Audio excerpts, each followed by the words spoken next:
Meus queridos, meus amados, que a paz do Senhor seja com todos vocês. Nessa hora nós vamos dar continuidade ao nosso estudo. O tema da nossa aula é consecutivo ao da última aula. Estamos explorando a descoberta da chamada, como você descobrir a sua chamada. E essa aula aqui especificamente, ela tem a intenção de fazer com que vocês entendam, no sentido literal, o que é a sua chamada, tá certo? E eu peço que todos vocês que estiverem assistindo, se possível for, aumente seu volume. E essa aula eu tenho toda a certeza do mundo que vocês retornarão aqui várias e várias vezes. Por que eu estou dizendo isso? Porque eu sei das dificuldades que vocês têm de descobrir o que Deus tem para a sua vida. Não é fácil, não é fácil. Às vezes parece que nós sabemos e às vezes parece que nós não sabemos.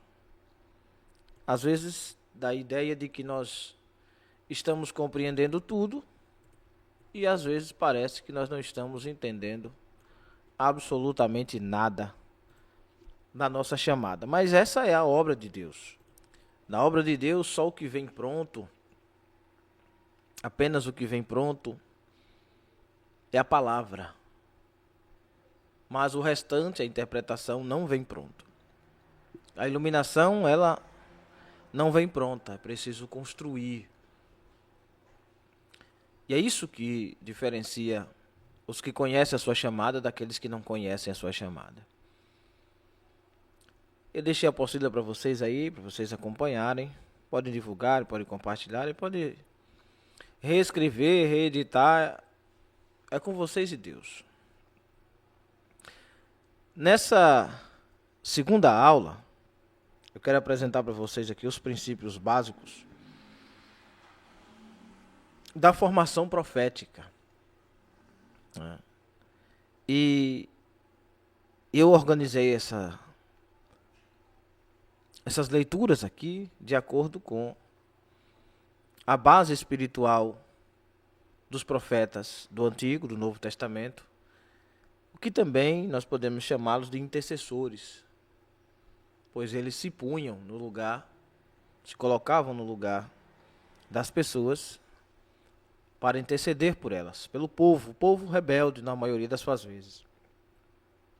E o primeiro ponto que eu quero que os irmãos entendam, talvez seja a palavra mais dura que eu tenha para dizer para vocês que estão começando o curso agora, ou para quem já é mais velho no estudo. Essa aula aqui é para todos aqueles que desejam fazer a obra de Deus com equilíbrio, com sabedoria, com entendimento.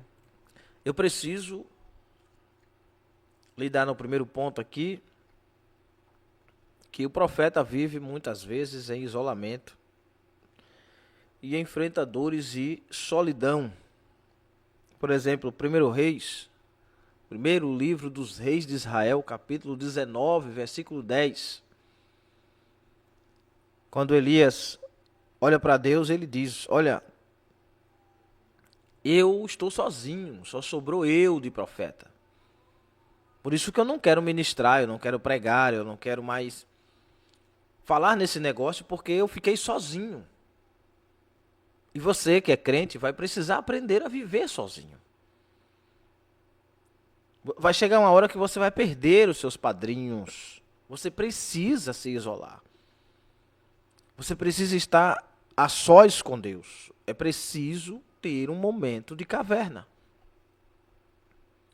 Esse momento de caverna não é momento de esconder-se de Deus ou esconder-se da chamada.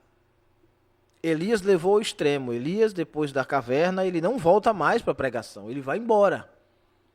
Tá? Certifique-se de quando você for pregar sobre isso, lembrar-se de que Elias não volta mais para sua chamada. Então deixa daquela de empulhação, come pão, bebe água, porque grande é a tua jornada. O anjo estava dizendo para ele que a grande era a jornada dele até o monte para se encontrar com Deus. E para nós aqui o que interessa é isso. A sua jornada será muito longa para se encontrar com Deus. E Elias resolve sua vida encontrando-se com Deus. Elias vai ser transportado para o céu, vai ser arrebatado. E antes dele ser arrebatado, Deus vai lhe dar a oportunidade dele se encontrar com o próprio Deus. Veja que Enoque vai ser transladado. Antes de Enoque ser transladado, está escrito lá que Enoque andou cerca de 300 anos com Deus. Não é isso? E foi transladado. Então, o que Elias está fazendo é se preparando para ir embora. Certo? Esse momento precisa ser resolvido para nós. Você e eu temos que resolver nossas pendências espirituais para podermos ir embora deste mundo com a sensação de dever cumprido. Mas atenção, você que é profeta, profetiza, você que tem dons espirituais, esqueça esse negócio de grupinho. Esqueça esse negócio de estar subindo e descendo, de casa em casa, de conversinha fiada. Esqueça isso, meu irmão. Você não nasceu para estar de amizadezinha com A, B ou C. Profeta não tem amigo. Profetisa não tem amigo, a não ser os próprios profetas. Quem são os amigos dos profetas? Os próprios profetas. Quem é um amigo de Elias? Eliseu, que agora é seu amigo. E por um curto espaço de tempo vai estar juntos. Isso é amizade. O resto é conversa. Certo? Então aprenda, coloque isso na sua mente. Você tem um dom profético? Tenho. Aceitou a chamada? Aceitou. Está no evangelho? Está. Pronto. Então comece a podar. Quem são os seus amigos que lhe ajudam na caminhada ou quem são as sanguessugas? Porque está cheio de sanguessuga. Está cheio de gente por aí achando-se profeta, profetiza, sem ser. Então esses grupinhos, essas amizades que te levam para baixo que eu estou dizendo não é para baixo do nível espiritual, não. É gente que faz você cair em pecado, gente que faz você viver uma vida monótona de qualquer jeito no evangelho, gente que atrasa a sua caminhada de fé.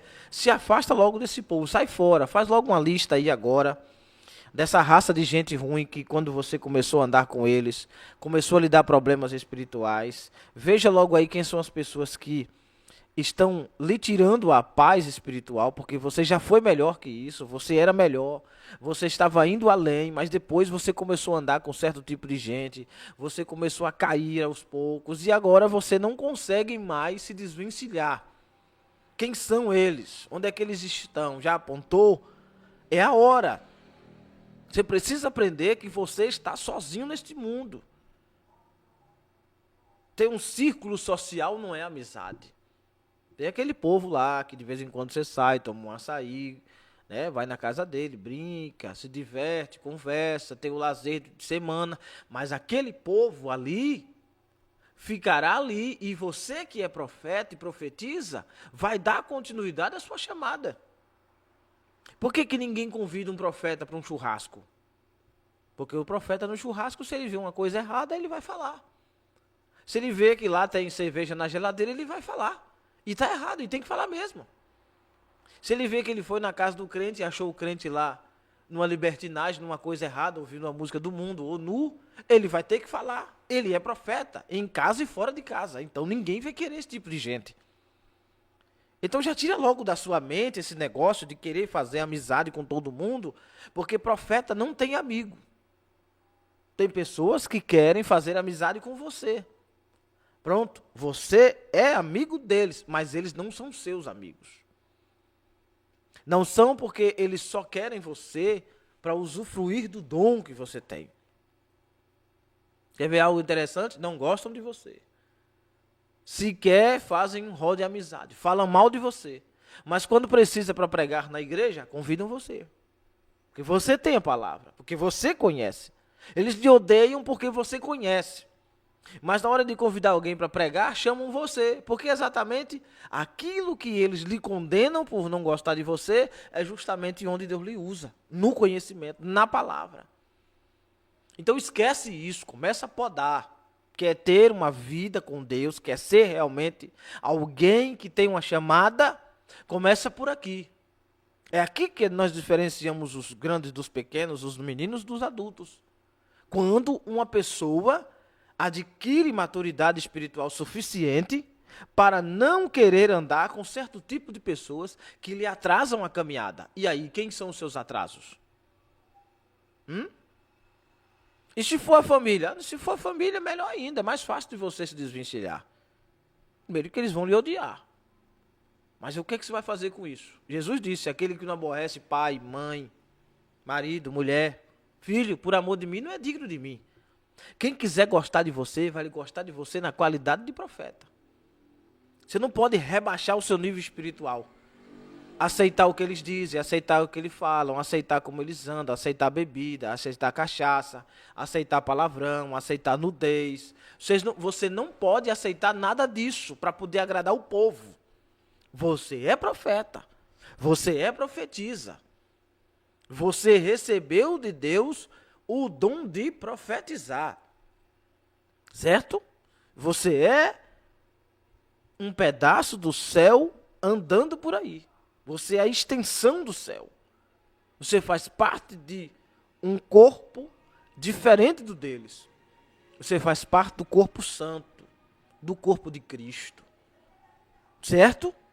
Então, como é que se descobre a chamada profética? Primeiro, saindo de quem pode lhe tirar da caminhada. Se afaste, saia fora, vá embora, vá para longe. Deixe eles irem embora. Vá. Com o tempo, eles vão saber que perderam você. Mas perderam para Cristo. E não se preocupe não. Deus vai mandar outros amigos para te ajudar. Você tem uma irmandade, você tem uma família. Certo? Então é isso que você tem que entender. Começar a mudar. Ah, tem um amigozinho de infância que quando eu me reúno, meu Deus, é uma queda. É isso, é aquilo. Sai fora, meu irmão. Isso é laço. Isso é coisa do diabo. O diabo está usando ele para você ficar o tempo todo ali na sua quedinha espiritual. Ah, não, porque eu tenho uma amiga de quando eu era do mundo, que quando a gente se reúne, rapaz, é aquela coisa. Eu tenho um colega que quando a gente começa a conversar, e aí muda a linguagem, muda o jeito, muda a entonação, já se esquece que é crente. Quando é que ele vai se converter através da sua vida? Nunca. Você é profeta. Você é profetisa. Ele tem que lhe respeitar como tal. Mas para isso ele precisa ver ao longo dos anos. Lembra de Abacuque 3:2? Senhor, eu ouvi a tua palavra, eu temi. Aviva a sua obra no meio dos anos. Não é do dia para a noite que vão te reconhecer como profeta. E se você ficar todo dia tomando uma queda, aí é que não vão lhe reconhecer nunca. É se posicionar. E você já está como Elias? Você quer ser profeta. Você está estudando a palavra de Deus para isso. Mas você tem que aprender o que é ser profeta. Quando Elias recebe a palavra de Deus, ele é bajulado por Acabe e Jezabel? Não. Porque o organismo, o mecanismo, a máquina, o sistema é contra o profeta. Certo? E os líderes odeiam profetas de verdade. Aprenda isso. Liderança não gosta de profeta que cresce o seu nível espiritual além deles. Você pode ser pior, mais ruim, até o mesmo nível. Mas se você se destacar um pouquinho, eles já te veem como ameaça e tome banco. Então o que você tem que fazer? Aprender a agradar a Deus. Para quando você receber sua oportunidade de ministrar, de louvar, de pregar, de evangelizar, de sair, de fazer o que for na obra, de zelando ali até o arcanjo da igreja, o que você for fazer, fazer na qualidade de profeta. E quem te receber na qualidade de profeta, disse Jesus aos seus discípulos, lá em Mateus 10 para frente, que quem receber você na qualidade de profeta, também receberá galardão de profeta. Mas quem rejeitar vocês, rejeitou também a Cristo. Está com medo de quê? E ele disse, eu vos enviei no meio de lobos, como ovelhas mudas ao matadouro. Enviei você no meio de serpentes e escorpiões, mas não temas. Não temais ao homem que pode matar o corpo e não sabe o que fazer em seguida com a alma. Antes temei a Deus, que além de matar o corpo, ainda lança corpo e alma no inferno. Entende? Você está com medo à toa. Você aí que é crente e está com medo de receber a chamada, de abraçar a chamada, porque vai ser isolado, aprenda. Você é para ser isolado mesmo. É para não gostarem da sua pregação, é para odiarem você. É para rangerem os dentes. A verdade é para incomodar, é para doer. É para que as pessoas falem mal. É para que não gostem de você mesmo. Não é para ser aplaudido, aprenda isso. Depois de uma pregação não é para vir aplauso, é para vir reflexões. É para as pessoas pararem e pensarem, mas realmente, será que eu estou bom mesmo? Mas de onde surgiu essa pessoa aí que está pregando? É para eles começarem a pensar, peraí, essa pregação é diferente, essa palavra aí é diferente, isso aí eu nunca ouvi. Essa pessoa tem coragem de falar a verdade, por quê? Porque numa pregação onde você convence as pessoas, você perde crédito com Deus. Mas numa pregação onde você faz o que Deus lhe mandou fazer, que é profetizar a palavra, Deus se agrada de você e o povo te odeia. Isso é pregação, o resto é conversa. Não tem nenhuma pregação na Bíblia onde um profeta profetizou, disse a verdade e foi aplaudido. Nenhum, porque não é que sejamos profetas do caos, mas o profeta ele tem um dom a mais. O profetizar é ter visões, revelações, profecias, dons e talentos espirituais, governo, socorro, discernimento de espírito. Tudo isso é profetizar. Tocar, cantar, pregar, dirigir um grupo, reger um coral, isso é profetizar. Mas isso baseado na verdade que tem por trás de tudo, que é a palavra de Deus. Isso apontando para a conversão do homem e a vinda de Cristo. Certo? Apontando, olha para mim aqui, eu já me converti, eu também tive nessa situação, eu já passei por isso aí, mas eu estou guardando a vinda de Cristo. Isso é profetizar. Então, 1 Reis 19, Elias, ele chega no auge dele, ele olha, eu não quero mais, acabou, eu não aguento mais, eu estou sozinho, Deus repreende ele, pois ele diz que está só, Deus diz, você não está só, ainda tenho 7.000 que eu vou usar. Unja Jeú a rei e unja aqui Eliseu a estar no seu lugar como profeta e pronto, você encerrou sua carreira por aqui.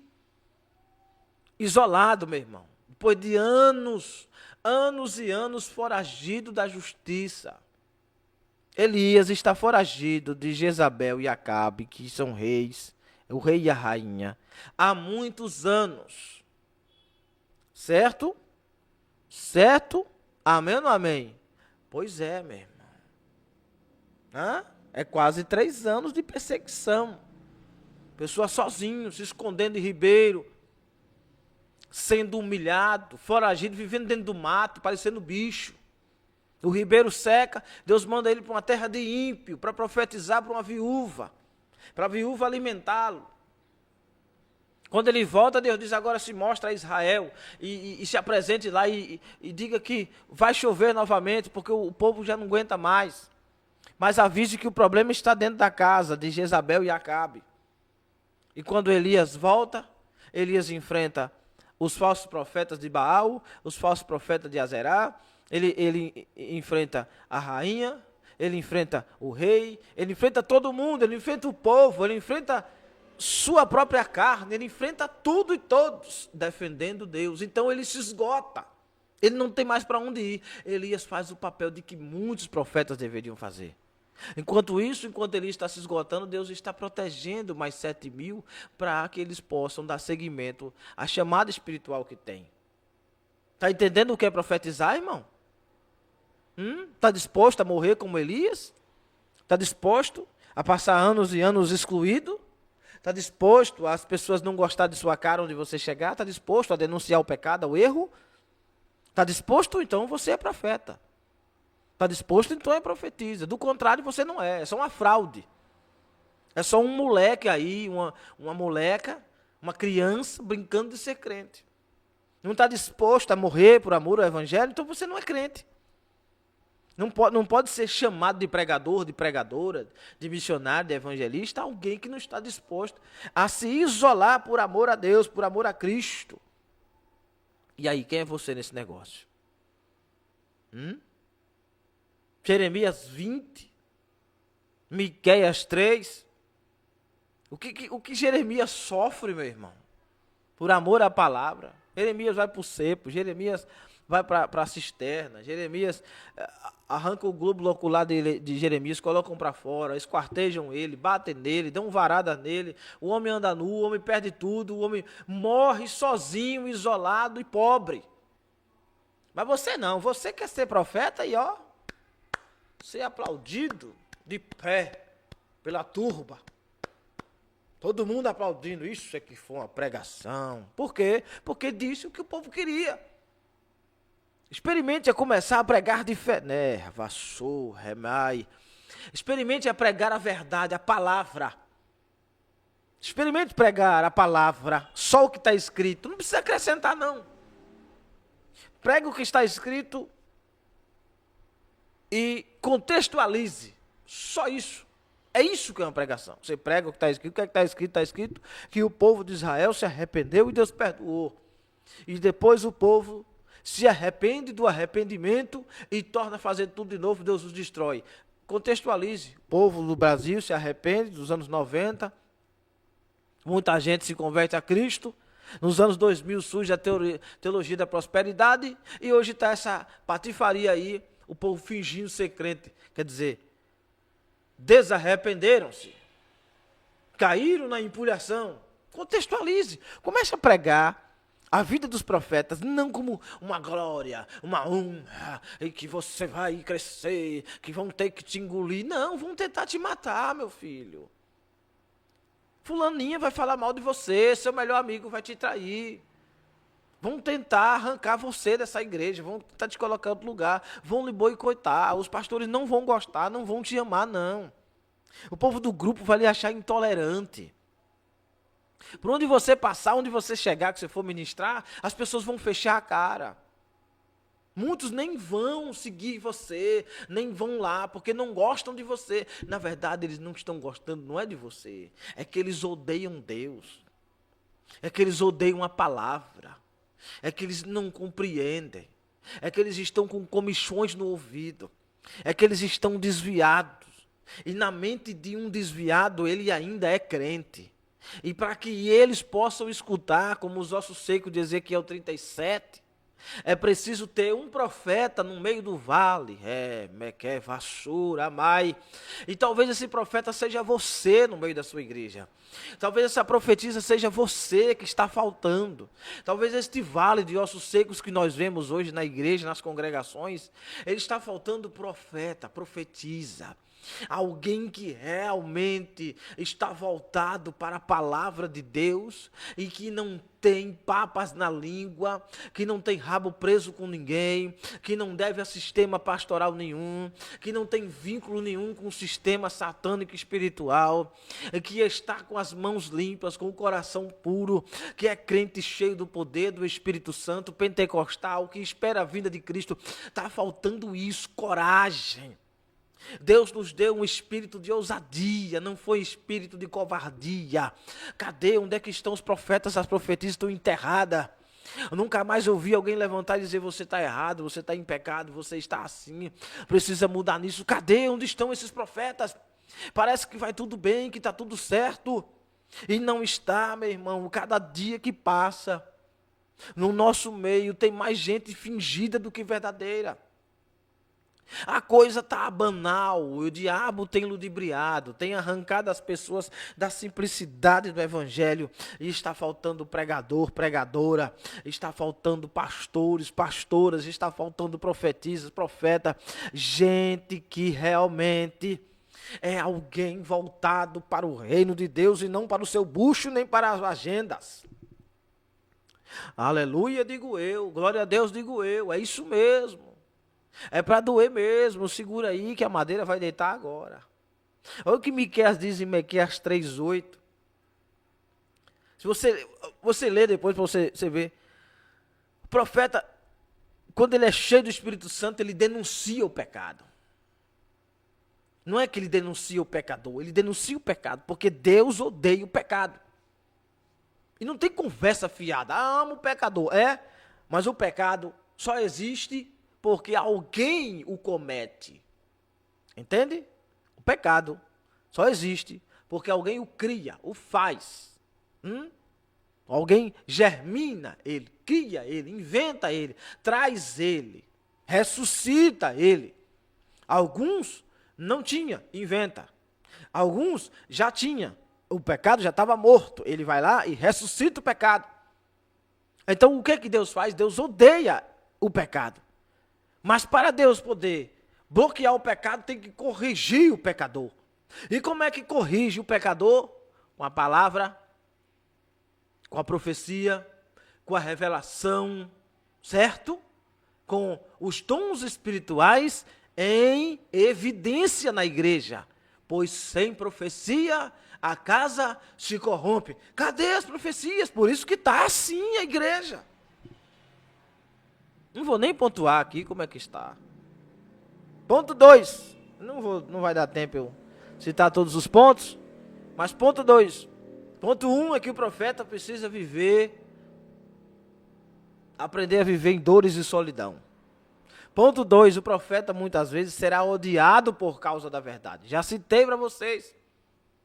Leia João 15, 18 e 19. Se o mundo vos odeia, sabei que primeiro do que a vós me odiou a mim. Jesus disse, o mundo odeia vocês porque me odiou primeiro. Você quer ser aplaudido, Jesus foi odiado. E você diz, cristão, servo de Cristo, parece com Cristo, imita a Cristo, vive os passos de Cristo. Isso é ser cristão? Mas você quer ser aplaudido, o seu mestre foi odiado.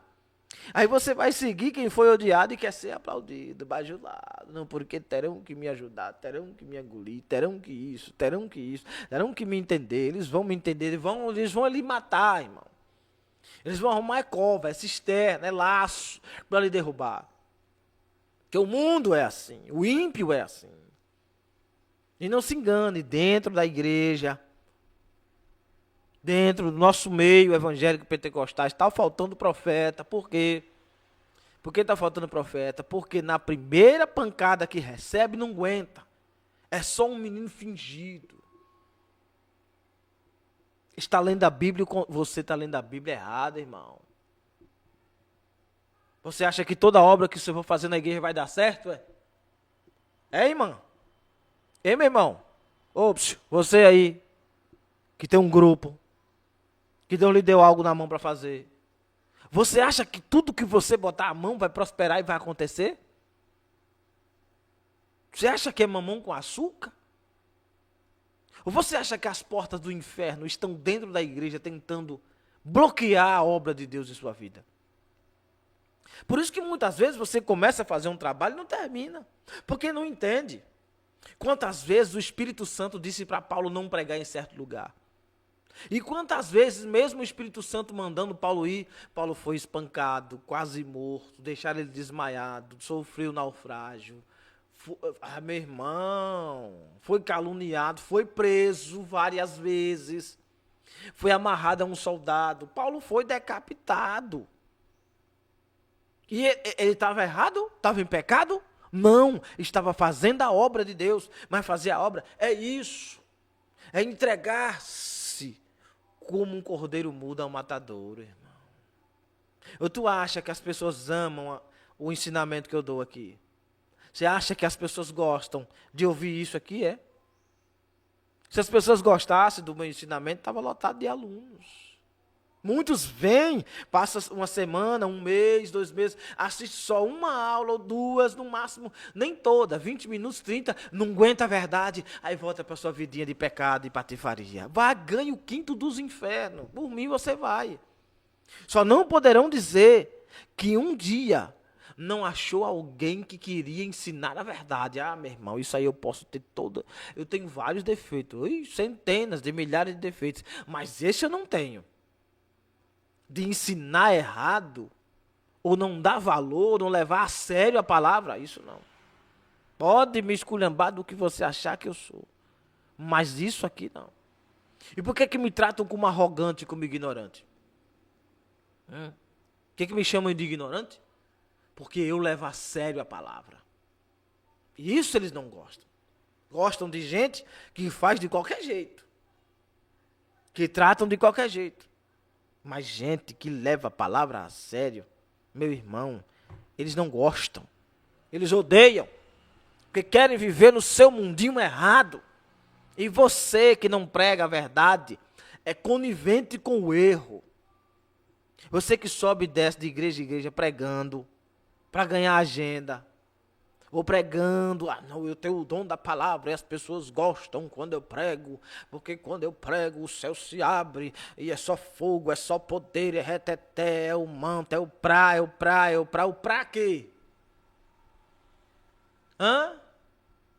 Não vem me acusar de não ser pentecostal não, que eu sei o que é Pentecostes, viu?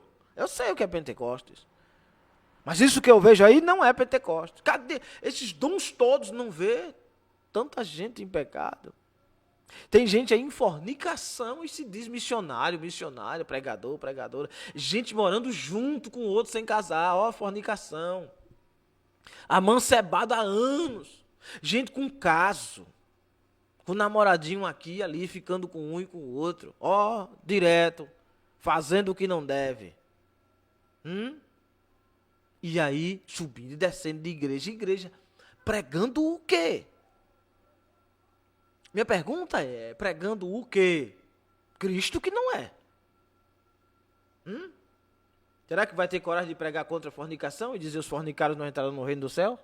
Não acredito que seja tão hipócrita assim. Vamos para o ponto 3. Que o profeta enfrentará falsos mestres, falsos pastores e falsos profetas. Ih, meu irmão, isso aqui não é preciso nem eu dizer. Vocês estão rodeados, lotados. Lotado. Quer ver o que é um falso profeta, um falso pastor? Quando ele não preza pela palavra de Deus. Não tem culto de doutrina, não tem escola dominical. Ele não ministra a palavra, ele não ensina a Bíblia. Isso é um falso profeta. O problema é que, quando se fala em falso profeta hoje, sabe do que é que lembram? Lembra dos grandes pastores, de Silas Malafaia, de Valdemiro, desse povo. Sem conhecer, talvez por um trecho da rede social, alguma coisa assim, o povo chama de falso profeta. Mas e esses que estão de igreja em igreja, abrindo igreja à torto e à direito, um na frente do outro? É tudo falso. Abriu igreja debaixo de rebelião é falso profeta. Briguei com fulano, não gostei do sistema lá, criei uma igreja. É falso pastor, não é pastor. Saiu debaixo de briga? Não é pastor. Por que ele abriu igreja? Porque ele não gosta de obediência, não gosta de estar abaixo de ninguém. Mas esses daí que não gostam de obedecer são os que mais cobram obediência. É assim ou não é? Quer ver o que é um falso pastor? Ele abre a igreja perto da outra, de frente da outra. Na mesma localidade onde tem 10, 15. Vem me dizer que isso é em prol do reino? Que reino, irmão? Isso é para ganhar dinheiro. Mas tão ruim, meu filho, porque meio pentecostal não dá dinheiro. Não dá dízimo, não dá oferta. O que dá, hoje, dinheiro é envelope de campanha. Que isso surgiu na Igreja Batista. Olha, a Igreja Batista foi quem trouxe esse negócio de talit, de chale, de coque, de candelabro, de arca da aliança. E o povo pentecostal que andava de branco, descalço, fazia voto com pano de saco, que não fazem mais. Os panos de saco hoje é aqueles que vai ali na loja do fardamento, pede para fazer bonitinho. Isso não é pano de saco, irmão. Isso aí é brincadeira com o evangelho. Isso é brincadeira com o voto, irmão. Pano de saco é pano de saco. Isso é para se humilhar, raspa a cabeça, compra um pano de saco calhamaço e anda descalço. Se é para fazer, faz direito. Porque na macumbaria você não vê esse povo andando bonitinho, arrumadinho. É negócio, uma fedentina. Por quê? Porque eles sabem do que estão fazendo. No evangelho é esse negócio. Então o povo da Igreja Batista trouxe isso. Foi Vale do Sal. Quem trouxe foi a Igreja Batista. Por quê? Para substituir os dons espirituais. Então colocaram os elementos no lugar dos dons, porque eles não creem no batismo com o Espírito Santo, primeira igreja, segunda igreja batista, eles não creem nos mistérios, no reteté, eles não creem na língua estranha, eles não creem na profecia, na revelação. O negócio deles é só palavra e dinheiro, dinheiro e palavra, palavra e dinheiro. Então, para que eles pudessem segurar o povo na igreja, trouxe os elementos do judaísmo para a igreja. E o povo pentecostal, sem visão, começou a trazer isso. Agora você não sabe se é uma igreja batista ou se é uma igreja pentecostal. Quer ver uma coisa? As igrejas pentecostais, mulher não usava brinco, não usava calça. Eram pentecostais. A simplicidade era em pessoa. Depois que eles viram a igreja batista fazer, começaram a trazer. Hoje já tem igreja que se diz pentecostal, mas homem usa tudo, mulher usa tudo. Tem homem metrosexual que faz sobrancelha, que bota brinco, que faz tatuagem. E aí a ladeira, meu irmão, só vai descendo. Então, a mim não interessa como é o estatuto da sua igreja. Por mim, você bota lá até um pé de bananeira lá dentro. A mim não interessa. Eu estou aqui expondo a verdade. Que o crente pentecostal, a igreja pentecostal no Brasil, surge na simplicidade do evangelho. O que era a simplicidade do evangelho? Muito jejum, muita oração, muita palavra, muita vigília, muita consagração e muito voto. Hoje, raramente se vê algo disso. Então, o que surgiu de falso pastor aí, que está abrindo igreja à torta e direito, e você vai pregar numa igreja dessa, e você chega lá e fala a mesma coisa que todo mundo vai falar? Não é assim, irmão. Tem que orar para que o Espírito Santo revele o que está errado ali, irmão. E não é o diabo, não é... Não.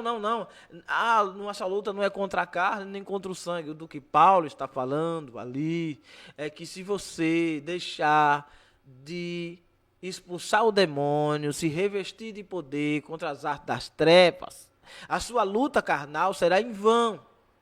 Mas ele nunca disse, não denuncie as obras da carne, não foi? Ele disse, denuncie.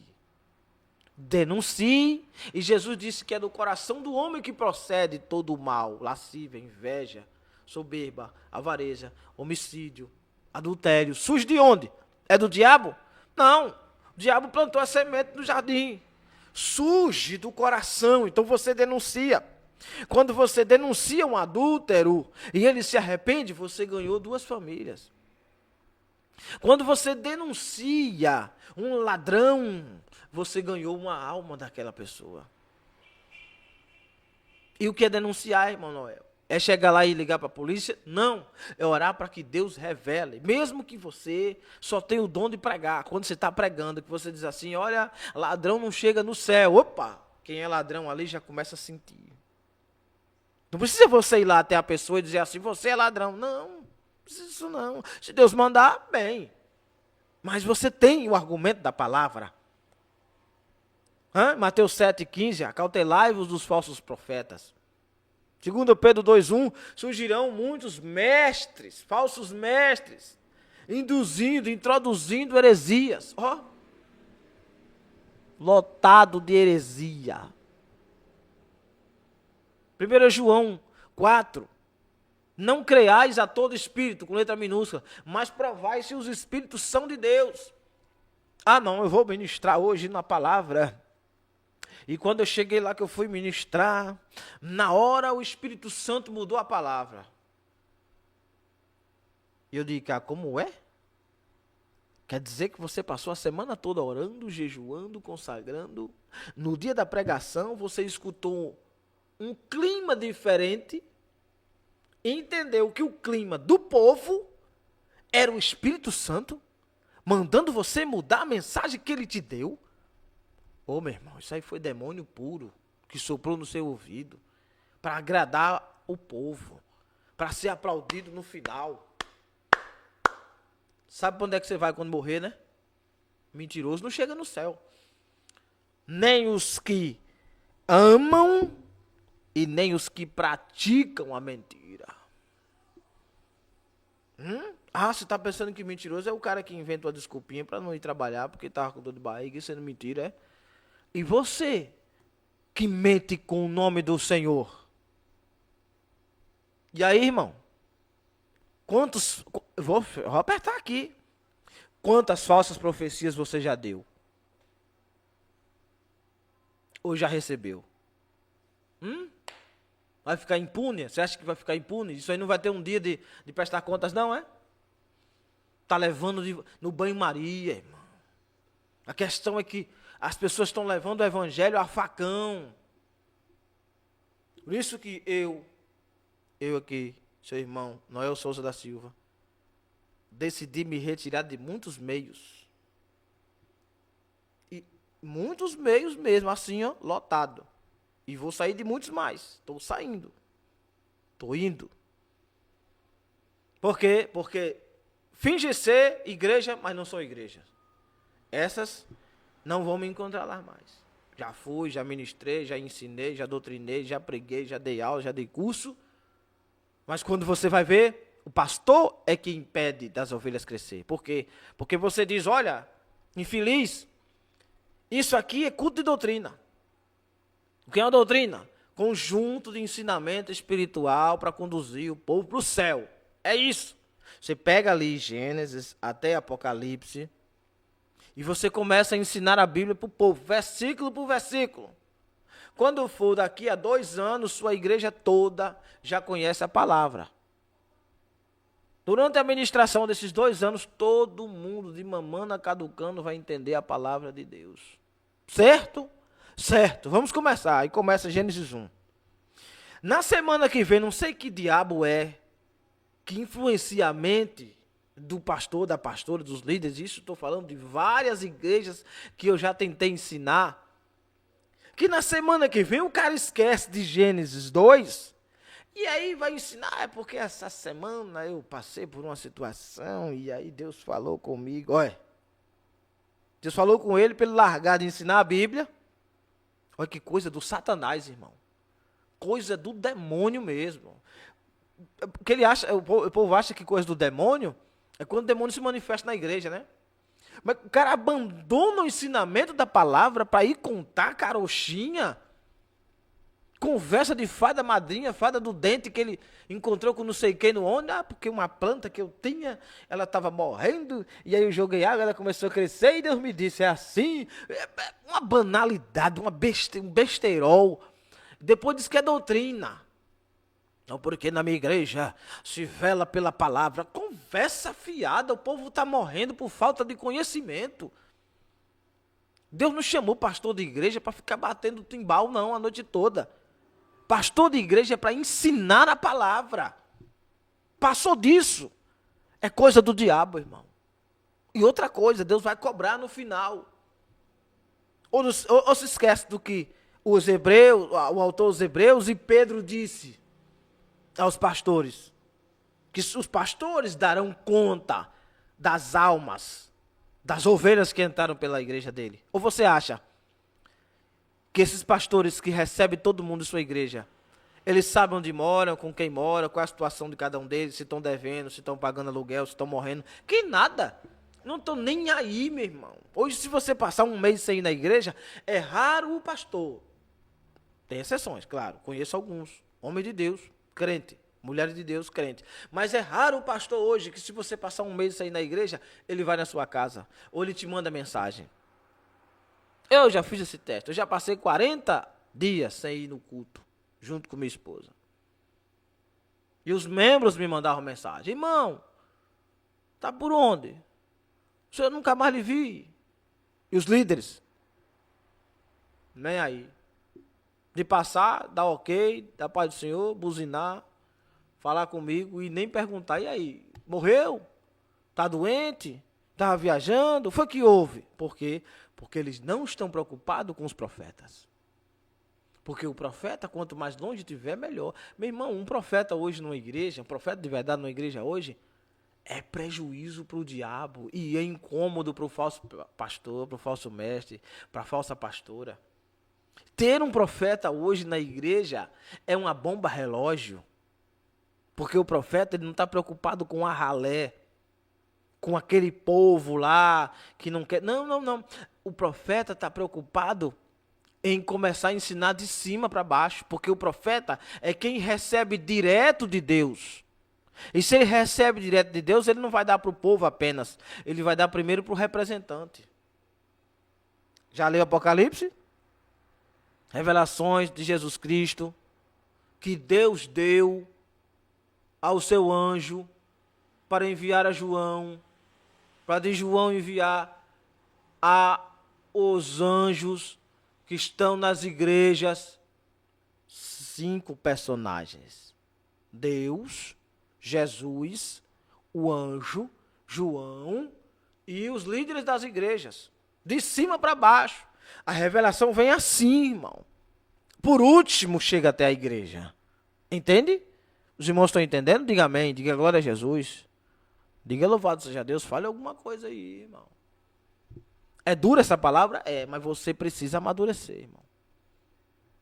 Que é a verdade, você está sozinho.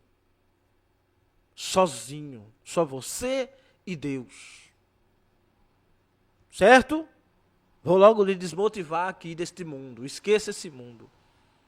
Mundo sempre foi e sempre será mundo. Você está sozinho com Jesus, irmão.